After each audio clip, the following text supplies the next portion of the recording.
நல்ல வேலை கிடைச்ச உடனே அடுத்தது என்ன, உங்க எல்லாருக்கும் உள்ள குறைய தான் இப்ப சொல்லிட்டு இருக்கேன். நல்ல வேலை கிடைச்ச உடனே கல்யாணம் ஆகணும், அங்கதான் வச்சு செய்யணும். இப்ப அவசரம் இல்லை, வர ஜாதகம் சூப்பர் ஜாதகமா வரும். ஆத்து பொண்ணு மாதிரி நல்ல மருமகள் கிடைச்சிருப்பா, ஆத்து பிள்ளை மாதிரி நல்ல மருமகள் சுவாமி அனுப்பிச்சு வச்சிருப்பார். நம்ம என்ன பண்ணுவோம், விதி கடவுள் காமிச்சுட்டான், மதி மூளையை செலவழிக்கணும். என்ன பண்றோம், விதியை மதியால் மாத்தணும். ஏதோ ஒன்று நம்மளை தேடி வருதுன்னா கீழே விசாரிச்சு அனுபவிக்கணும்னு தோணாது. இப்போ இங்கேதான் வேலை கிடைச்சிருக்கு, எங்க ஆத்துல பொன் ஜாதகத்தை நான் எடுக்கலை, பையன் ஜாதகத்தை எடுக்கலை அப்படின்னு ஒரு பதிவை போடுறேன். அப்ப மேல படைச்சவர்கள் மத்தியால நம்மளை படைச்சவன், நான் உனக்கு இந்தந்த தேதியில இன்னைக்கு கிடைக்கணும்னு பதிவு பண்ணியிருக்கேன், நீ வேண்டாங்கிறீங்க. அப்ப நீ கேட்கிற போது நான் ஏன் கொடுக்கணும்? சரி, இது ரிஜெக்ட். அப்ப என்ன ஆகுது, ஒரு 2-3 வருஷம் சம்பளம் வந்து ஏற்கனவே ஒரு வீடு இருக்கும், வேறாஜா 4 வீடு வாங்க வேண்டியது, லோன் கிடைக்கும். ஐடி கம்பெனி வச்சான பார்த்தேன்னா ரொம்ப என்ன பண்றான், டப்புன்னு அடிக்கிறான். என்ன அடிக்கிறான், திடீர்னு ஐடி கம்பெனியில் குடியாதான் கொஞ்சம் லோன் வாங்கினதெல்லாம் இதுக்கு தேவையா? இருக்கிற ஒரு வீடு, தனிப்பட்ட வீடை வாங்கணுமா, சூப்பர் வாழ்க்கை ராஜா மாதிரி வாங்கணுமா, ஸ்விம்மிங் பூல் கிடைச்சி நித்திய குளத்துல டீச்சர் அடிக்கணுமான்னு இல்லாம 4 பிளாட்டை வாங்கி பணம் அடைக்க முடியாம கஷ்டம் தேவையா? அப்போ மதி மூளையே செலவழிக்கிறது இல்லை. உடனே நல்ல வேலை கிடைச்ச உடனே ஜாதகம் தான் பண்ணியாது. நம்ம தள்ளி போட்டா என்ன ஆகுது, பொண்ணு கிடைக்க மாட்டேங்கிறா, மாப்பிள்ளை கிடைக்க மாட்டேங்கிறா. அதுக்கப்புறம் உங்க மதத்துல பொண்ணு பையனை பார்க்கணும்னு பார்த்தா பசங்களுக்கெல்லாம் நமக்கு 40 வயசு ஆகுது, குழந்தைக்கு 20 வயசு ஆகுது. அவன் என்ன சொல்றான், உனக்கு அறிவு இல்லப்பா, அறிவு இல்லம்மாங்கிறான். எப்படி டபுள் மடங்குல இருக்கிறவனுக்கு அறிவு இல்லையா, எனக்கு இருக்கிற அறிவுக்கு நானே பண்ணிக்கிறேன். அதுக்கு காரணம் யாரு, இந்த வேலை காட்சோடனே பொண்ணு மாப்பிள்ளை பார்க்காத காரணம். அப்புறம் உங்களுடைய பிரகாரம் பழக்கம் மாறுறதுன்னு வேதனைப்படுது. அதுக்கப்புறம் உங்க கஷ்ட நஷ்டத்தை தெரிவிக்கணுமா இல்லையா? உங்களுடைய பெரியவாரெல்லாம் உங்களை என்ன சொல்லி வளர்த்துருப்பா, நான் இன்னும் கஷ்டப்பட்டு தான் உங்களை வளர்க்குறேன், ஒரு நாளைக்கு 2 தடவையா சொல்லிடுவான். இப்போ நம்ம என்ன பண்றோம், நான் உங்களுடைய எல்லாருடைய குடும்ப சூழ்நிலையை சுவாமி சன்னதியில் சொல்லி சுவாமி அருள் வாங்குறதுக்காக இந்த கதையை சொல்றேன். அப்போ குடும்ப கஷ்டத்தை சொல்லாம என்ன பண்றோம், பேசாம இருந்தோம். குழந்தைக்கு நம்ம கட்ட கஷ்டத்தை சொல்லி குழந்தை மனசை நோக்கடிப்பாங்க, உடனே குழந்தை சூப்பரா வளர்றது.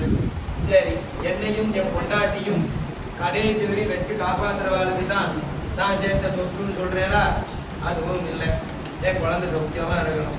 பார்த்தா அப்பா அம்மா உங்க எல்லாரும் என்ன ராஜாராணி மாதிரி உங்க வயத்துல பிறந்த புண்ணியம், சூப்பர் லைஃப் கிடைச்சிருக்கு. ஆனா இன்னும் அற்புதமா என்ன, கஷ்டமே தெரியாம வளர்த்திருக்கேன், கஷ்டமே தெரியாம உருவாக்கியிருக்கேன். அப்புறம் சொத்தையும் எங்கிட்ட கொடுத்துட்டே இல்லையா, இதுக்கு மேல நான் ஒரு நன்றி கடன் உங்களுக்கு செலுத்த வேண்டாமா? உங்களுக்குன்னு ஒரு ஸ்கூல் இருக்கு, முதியோர் இடத்துல வந்து சேர்க்கிறேங்க. யார் மேல குற்றம், நம்ம மேல குற்றம். ஆரம்பத்துல இருந்த எல்லாத்தையும் தெரிவிச்சு வளர்த்து அடிச்சு வளர்த்து எல்லாம் பண்ணியிருந்தோமானா, நம்ம எல்லாம் ஸ்கூலுக்கு போகிற போதோ சார் அடிக்கிறான்னு ரிப்போர்ட் பண்ணா உங்களுடைய அம்மா அப்பா என் அம்மா அப்பாலாம் என்ன சொல்லுவா, குழந்தைக்கு உயிர் மட்டும் இருக்கட்டும், ஓலை உரிச்சு உப்பங்கண்டை போட்டு கூட்டின்னு வாங்குவோம்ப்பா, நம்ம எல்லாரும் சௌக்கியமா இருக்கோம். இப்போ என்ன சொல்றோம், பேரண்ட்ஸ் மீட்டிங்ல போறோம், நீ எப்படி என் குழந்தைய அடிப்பேன், வீட்டிலையும் அடிக்க மாட்டேன், ஸ்கூல்லையும் டீச்சரை திட்டுவேன். ஒரிஜினலா பாடத்துக்குன்னு அடிச்ச டீச்சரை திட்டக்கூடாது, அப்ப வன்மம் வச்சு திட்டா திட்டணும். பேரண்ட்ஸ் மீட்டில் நம்ம பண்றோம், என்ன என் குழந்தைய தொட்டுடுவியோ அவ்வளவுதான், சரியா போச்சு, உன் குழந்தை படிச்சா படிக்கலாம், படிக்காத போறான்னு அப்புறம் எல்லாம் வீணாம். அப்போ இப்படி இருக்கக்கூடாது. சரி, மதிய செலவழிச்சோம், குழந்தை படிச்சாச்சு, வேலை கிடைச்சாச்சு, கல்யாணத்துக்கு வர பொண்ணு கல்யாணம் பண்ணியாச்சு. அந்த கல்யாணத்துக்கு கிடைக்கிற பொண்ணு மாப்பிள்ளை கிடைக்கலன்னு அவஸ்தப்படுறோம் இல்லையா? அப்போ ஈஸியா கிடைக்கிறதுக்கு என்ன வழி? பார்வதி பரமேஸ்வரனுக்கு நிறைய சட்ட சச்சரவு வரும். நம்ம குடும்ப சம்பந்தமா புராணங்கள் யாரு அனுபவிச்சிருக்கான்னா சிவபெருமான் மொத்தம்தான். போன தடவை பார்த்தேன்னா கும்பாபிஷேகத்துக்கு ரெடி ஆகிட்டு இருக்கிற போது என் குழந்தை தனியா தவிக்கிறான், என்னுடைய மச்சினம் கொண்டாடி தனியா உட்காந்துருக்கா, யாரு லட்சுமி, அவனுடைய மருமகள் தனியா தவிக்கிறா சரஸ்வதி. அப்ப இவாளுக்கெல்லாம் துணைக்கு நான் இருக்கணும்னு சொல்லிட்டு குழந்தை சில டைம் கஷ்டப்பட்டா என்ன பண்ணுவேன், அப்பா அம்மா போய் நின்று ஹெல்ப் பண்ணுவேன். உடனே பரமேஸ்வரன் வந்தார், பார்வதி வந்தார், ஐயப்பன் வந்தார். மார்கழி மாசத்துக்கு 12 மாசத்துக்குள்ள தெய்வத்தையும் இங்க வச்சுட்டான். அதனால ஒவ்வொரு மாசத்துக்கும் அனுபவிக்கிறதுக்கு பிள்ளையார்ல இருந்து ஆஞ்சநேயர் வரையும் இருக்கார், பைரவர் இருக்கார். வெளியில புது வண்டி வாங்கினா வெளியில கிளம்புறேலாம் பைரவர் பூஜையை போட்டு போகும். சிவ பிரதோஷ டயத்துல சிவனை புதன்ல வருது பிரதோஷம். புதன் பொண்ணு கிடைச்சாலும் புதன் கிடைக்காது. புதன்ல பௌர்ணமி வந்தாலும் பிரதோஷம் வந்தாலும் ரொம்ப விசேஷமானது. அதெல்லாம் ரொம்ப அனுபவிச்சு எல்லாம் தெரியும்.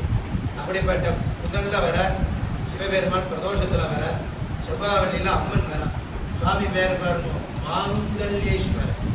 நான் கதை எடுத்ததே அந்த அரசமரத்துக்கு. மாங்கல்யத்துக்கு அனுகிரகம் பண்றவர். அவளுக்குள்ள அம்மன் மங்களாம்பிகை, மங்களம் உண்டாகட்டும். நீங்க காமெடிக்கு போயிடாது, பட்டிமன்ற காமெடிக்கு போயிடலாம், அது வேற மாதிரி தெரியும். இது வந்து மங்களாம்பிகை. அப்போ ஒவ்வொரு சுவாமியோட அம்மன் எங்க பார்த்துருக்கா? தெற்க பார்த்துருக்கா. கற்பகாம்பன் மயிலாப்பூர் போயிருக்கா? கபாலீஸ்வரர் எங்க பார்த்துருப்பார்? கற்பகாம்பன் தெற்க பார்த்துருப்பா. விசித்திரமா இருக்கிறதுக்கெல்லாம் பவர் அது. இதை தெற்க பார்த்துருக்கா. இதுல இருக்க ஒரு விஷயம் உங்களுக்குலாம் என்னன்னா, மனசு சரியில்லாம குழப்பத்துல இருக்கு, நிறைய வியாதிகள் வருதுன்னா தெற்க பார்த்து உட்காந்து சாப்பிட்டு பாருங்க. சம்பளம் போட்டு சாப்பிட்டு பாருங்க, கீழே உட்காந்து சாப்பிட்டு பாருங்க, மன அமைதி கிடைக்கும். எவன் நம்ம பக்கத்துல வரமாட்டான். ஆயுஸ் அபிவிருத்தி ஆகும். நோய் நொடி இல்லாத வாழ்க்கை. அதே மாதிரி ஐயப்பன் இங்க இருக்க. வியாழக்கிழமையில சனிக்கிழமையிலாம் ஐயப்பன் சொல்லுங்களாம். நவக்கிரகங்களுக்குள்ள நம்ம உட்காரணும். நவக்கிரகங்கள் இருக்கு. ஒவ்வொரு கிழமையிலையும் அந்த நவக்கிரகத்தை வழிபடுறேன். அந்த நவக்கிரகத்துக்கு தோஷம் நமக்கு இருக்கு ஜாதகத்துல. அதாவது ஒவ்வொரு கிரகம்னு இருக்கு, தசாபுத்தி. அதெல்லாம் உங்களுக்கு உபயோகமா இருக்குங்கிறதுனால கோவில் கதை சொல்றேன். அந்த நவக்கிரகத்துக்கு அந்த சுவாமிக்கு ஹெட் யாரு? சனி பகவானுக்கு ஹெட் யாரு? பெருமாள் சிவன். அப்ப ஹெட் உள்ளவரை ஐஸ் வச்சா இவன் சேட்டை பண்ண மாட்டான். அதே மாதிரி குரு பகவான், அவருக்கு தட்சிணாமூர்த்தி. அப்புறம் இங்க இருக்கிற பிரகஸ்பதி, அவருக்கு அதிபதி சிவன். திருச்செந்தூர் முருகன். அவனை ஐஸ் வச்செல்லாம் இவன் சேட்டை பண்ண மாட்டான். இப்படி ஒவ்வொருத்தருக்கும் ஒரு ஹெட் இருக்கா. அதை பயன்படுத்தி மூளையை செலவழிச்சோம்னா விதியை மதியாக வெல்லலாம். சரி, கல்யாணத்துக்கு அற்புதமான கோவிலுக்கு என்னன்னா, அரசமரம் பிரத்யட்சமா சுவாமிக்கு நேரம் அழகா இருக்க. இந்த அரசமரம் யாருக்கு பிடிச்சது? பிள்ளையாருக்கு பிடிச்சது. அரசமரத்தடியில தான் விநாயகர் இருக்கு. அப்படிப்பட்ட அந்த அரசமரத்தடியில ஒரு வேப்ப மரம் வச்சு வளர்ந்துருக்கு. உங்க யோகத்துக்கு இந்த அடுத்த வருஷம், போன வருஷம் கும்பாபிஷேகத்துக்கு ரெடியான, இந்த வருஷம் பிரத்யட்சம் ஆயிட்டார். அடுத்த வருஷம் வேப்பமர கல்யாணம். திங்கக்கிழமையில பௌர்ணமி, திங்கக்கிழமையில அமாவாசை வந்தா சோமவார பிரதோஷம்னு பேரு. சோமவார இந்த பிரதோஷ டயத்துல திங்கள் சனி வந்தா சனி பிரதோஷம், சோமவார பிரதோஷம். அதே அமாவாசை பௌர்ணமி திங்கக்கிழமையில வந்துன்னா ரொம்ப விசேஷமாக. கிராமத்துல எல்லாம் போய் பார்த்தேன்னா அந்த அரசமர வேப்ப மரத்தை 108 சுத்து சுத்துவாங்க. ஒவ்வொரு சுத்துக்கும் ஒரு தானம் எடுத்து வைப்பாங்க. அதாவது மாவு கல், கோலாட்டம், சங்கு, பேனா, பெனிஷன், நோட்டு, அப்புறம் தாய இதெல்லாம் எடுத்து வைப்பாங்க. இந்த சுத்தி முடிஞ்ச உடனே எல்லாருக்கும் தானம் பண்ணுவாங்க. வாங்கினவனுக்கு பலன், பிரதட்சிணம் பண்ணினவங்களுக்கு பலன், சுத்தி அனுபவிச்சவங்களுக்கு பலன். அரச மரத்தை சுத்தினா அவ்வளோ ஆரோக்கியம். அந்த உங்களுக்கு இப்போ ஒரு வியாதிகள் யாருக்கோ வரக்கூடாது வந்துருக்குன்னா ஹாஸ்பிட்டலுக்கு போறதே கூட விநாயகரை பார்த்துட்டு நிர்வாகிகிட்ட சொல்லி அனுமதி வாங்கி இந்த அரச மரத்தை சுத்தி பாரு. அதுக்கப்புறம் எந்தெந்த கோயில்களில் கல் தரை இருக்கோ இந்த மாதிரி தரை நல்லா தரை, ரொம்ப டைல்ஸ் போடலை. இப்போ பார்க்கில் போய் சுற்றினோம்னா கண்ணுக்கு கெடுதல், கண்டதை பார்க்குறோம். காலுக்கு கெடுதல், அக்கு பஞ்சர் இல்லாமல் சூடு ஒன்று எவனோ வந்து தயாரிச்சா வாங்கியாடுறோம். ஆனால் ஆற்றுல நாங்கள் வெடிய வெடிய சொல்கிறோம், எங்கள் கதையை ஒருத்தரும் கேட்க மாட்டேங்கிறோம். வேதம் படித்தவா சொன்னால் யாரும் கேட்க மாட்டேங்கிறா, கோவிலில் சொன்னால் கேட்க மாட்டேங்கிறோம். யூடியூப் ஃபேஸ்புக்கில் சொன்னால் உடனே கேட்கணும். என்னமோ அதுதான் அறிவாளிக்கிறாங்க. அந்த செருப்பு போட்டு நடந்தால் காலுக்கு ஆபத்து. அப்போ நீங்கள் ஒரு உடம்பு முடியல, உடம்பு குறையணும்னா 7:30 மணி வரையும் காலையில் ஆண்கள் குளிக்க வேண்டாம். வெறும் பல் தேய்ச்சுட்டோ விபூதியை உடம்பு நிறைய எடுத்து இட்டுண்டேன் சந்தியாவந்தனம் பண்ணினேன்னா உடம்பு சுத்தமாகுது. உங்களுக்காக சுவாமி எவ்வளோ வச்சிருக்காரு பாருங்க. பெண்கள் 9 மணி வரையும் குளிக்க வேண்டாம். அதுக்காக என்னன்னா தலை குளிக்கணும் அவசியம் இல்லை, மேலே குளிக்கணும் அவசியம் இல்லை, கை கால் அப்படி பல்ல தேய்ச்சுட்டு சுவாமிக்கு இப்போ உங்களுக்கு எப்போ வச்சது இன்னைக்கு யூஸ் ஆகுது பாருங்க. 7:30 மணி 8 மணிக்கெல்லாம் ஆஃபீஸுக்கு கிளம்புறீங்களா, சாப்பாடு பண்ணுறீங்களா, அப்போ உங்களுக்கு டைம் இல்லாமல் போகிறதா, அதுக்காக உத்தேசித்து உங்களுக்கு 9 மணி வரையும் நீங்கள் லேடிஸ் எனி டைம் சுத்தம் அப்படி நிறைய விஷயங்கள் சொல்லியிருக்கு. உங்களுக்கு சந்தர்ப்ப காலத்தில் இவ ஏதாவது அனுமதி கொடுத்து சொற்பொழியை வச்சாதான் உங்களுக்கு ஆன்மீக சம்பந்தமாக கேள்விக்கு பதில்ங்கிற மாதிரி வச்சு உங்களுக்கு எல்லா சந்தேகத்தையும் கிளியர் பண்ணணும். அப்போ அந்த அரச மரத்தை சுற்றிக்கலாம். அந்த சோமவார அமாவாசை பௌர்ணமி வந்தால் கல்யாணம் பண்றதாக முடிவு பண்ணலாம். அப்ப அரச மர வேப்பமர கல்யாணம் அந்த டயத்துல பண்ணினா விசேஷம், நாள் பார்க்க வேண்டாம்.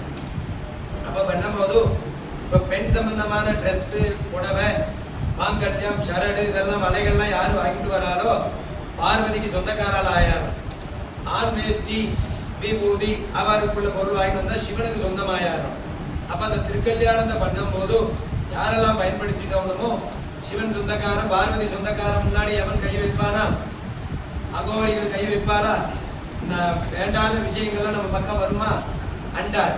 அப்ப அந்த கல்யாணம் பண்ணிட்டு அந்த ஏரியாக்கள் க்ஷேமமா இருக்கும். இந்த ஏரியா, அந்த கோவிலை சுற்றி இருக்கிற ஒரு 20-30 கிலோமீட்டர் மக்கள் சௌக்கியமாக இருப்பார்கள். தண்ணி பிரச்சனை வராது. யாருக்கு என்ன பிரச்சனை வந்தாலும் நமக்கு எந்த பிரச்சனையும் வராது. அதை ஃபுல்லா பார்க்கக்கூடியவர் தான் இந்த ஆலய தெய்வம். அதனால டெய்லி ஒரு சும்மா வாங்கோ, டைம் ஆயிடுச்சுன்னா ஒரு பிரதட்சிணமாவது பண்ணுங்க. ஒரு பிரதட்சிணம் நாட்டு சுவாமிக்கு போயிடும். எந்த சுவாமியை உத்தேசித்து பண்றேனோ அவளுக்கு போயிடும். 2வது பிரதட்சிணம் நாட்டு மக்களுக்கு போயிடும். 3வது பிரதட்சிணம் நம்மளுடைய சௌரியங்களுக்காக வரும். எக்ஸ்ட்ரா பண்றது அங்க பிரதட்சிணம், அடி பிரதட்சிணம் ஒவ்வொன்றும் ஒவ்வொரு பலனை கொடுக்கும். இதுதான் அதோடைய தாத்பரியம். அதே மாதிரி இந்த கோவிலுக்கு வரதை சொல்லிவிட்டு பஞ்சாங்க படம் வாசிக்கப்படும். அப்ப சிவன் பார்வதி உங்களுக்கு எல்லா பிரச்சனைகளும் அனுபவிச்சிருப்பான். குழந்தை பிள்ளை சண்டை, அம்மா அப்பா மதிக்காம போறது, திரும்ப மதிச்சு ஒன்று சேர்றது, பொண்டாட்டி புருஷனுக்குள்ள பிரச்சனை, திரும்ப ஒன்று சேர்றது. நாளைக்கு பிரதோஷம், அதனால சிவன் கதை சொல்றேன் உங்களுக்கு. இது உபயோகம் கல்யாணம் உங்களுக்கு எல்லா குழந்தைகளுக்கும் நடக்கணுங்கிறதுனால இந்த விஷயம். இதை முடிச்சுட்டு பஞ்சாங்க வாசிக்கணும். நிறைய கதை இருக்கு உங்களுக்கு சொன்னா போர் அடிச்சு. போன தடவை அவ்வளோ சொல்லி என்னை கூப்பிட்டுக்கன்னா கொஞ்சம் ஷார்ட் பண்ணிக்கணும். அடுத்த தடவை கொஞ்சம் சொல்லலாம். அப்போ பார்த்தேன்னா பார்வதி பரமேஸ்வரனுக்கு ஹெவி கோபம் வரும். நம்ம ஆற்றுலலாம் வர மாதிரி சண்டை ஹெவியாக வரும். பொறுத்து பார்க்கலாம். பிரம்மாவை முடிச்சு எப்படி இருக்கு தெரியுமா? நல்ல பொண்டாட்டிக்கு நல்ல கணவன் கொடுக்க மாட்டான், நல்ல கணவனுக்கு நல்ல பொண்டாட்டி கொடுக்க மாட்டான். ரெண்டும் அமைஞ்சு அங்கே ஒரு திருஷ்டி குழந்தையில கொடுப்பான். ஏன்னா நமக்கு பக்குவம் வரதுக்காக அங்கே கொடுப்பான்.